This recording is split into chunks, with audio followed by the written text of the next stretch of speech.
മഴക്കാലത്തിന് മുന്നോടിയായി ചാലക്കുടി നഗരസഭയിൽ വിപുലമായ ശുചീകരണ പ്രവർത്തനങ്ങൾ പുരോഗമിക്കുന്നു. പ്രധാന തോടുകളും കാനകളും യന്ത്രസഹായത്തോടെ വൃത്തിയാക്കുന്ന നടപടികൾ അവസാന ഘട്ടത്തിലാണെന്ന് നഗരസഭ അധികൃതർ അറിയിച്ചു. വെള്ളക്കെട്ട് സാധ്യതയുള്ള പ്രദേശങ്ങൾ, പ്രധാന കാനകൾ എന്നിവിടങ്ങളിലും ശുചീകരണ പ്രവർത്തനങ്ങൾ ശക്തമാക്കിയിട്ടുണ്ട്. ഏപ്രിൽ മാസത്തിൽ പ്രധാന തോടായ പള്ളിത്തോട്ടിലെ ശുചീകരണം തൊഴിലാളികളെ ഉപയോഗിച്ച് പൂർത്തിയാക്കി.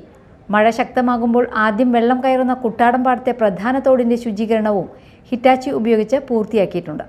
20 ലക്ഷം രൂപ ചെലവിൽ നടപ്പാക്കുന്ന പദ്ധതിയുടെ ഭാഗമായി കുട്ടാടം തോട്, അട്ടാത്തോട്, ആര്യങ്കാലത്തോട്, KSRTC തോട്, കോരഞ്ചിറത്തോട്, പോട്ടച്ചിറത്തോട് തുടങ്ങി നഗരസഭയിലെ പ്രധാന തോടുകളുടെ ശുചീകരണമാണ് പുരോഗമിക്കുന്നത്.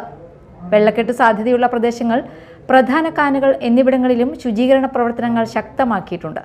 നഗരസഭാ ജീവനക്കാർക്കും പ്രത്യേകമായി നിയമിച്ച തൊഴിലാളികൾക്കും പുറമെ തൊഴിലുറപ്പ് തൊഴിലാളികളുടെ നേതൃത്വത്തിലും വാർഡുതല പ്രവർത്തനങ്ങൾ നടക്കുന്നു.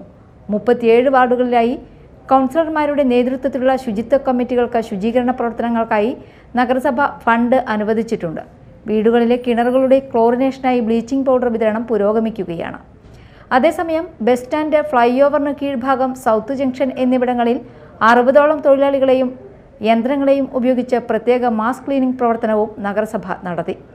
ശുചീകരണ പ്രവർത്തനങ്ങൾക്ക് chairperson Alice Shibu, vice chairman KV Paul, standing committee ചെയർമാൻമാരായ Shifa Santhosh, Jio Kizhakkunthala, OS Chandran, UDF leader Shibu Valappan, ward councillor BJ Joji, clean city manager John Devasya, health ഇൻസ്പെക്ടർമാരായ ഹരീഷ്, സോനേഷ്, പ്രസീജ, ഗംഗ, അനൂപ എന്നിവർ നേതൃത്വം നൽകി. Media time, Chalakudy.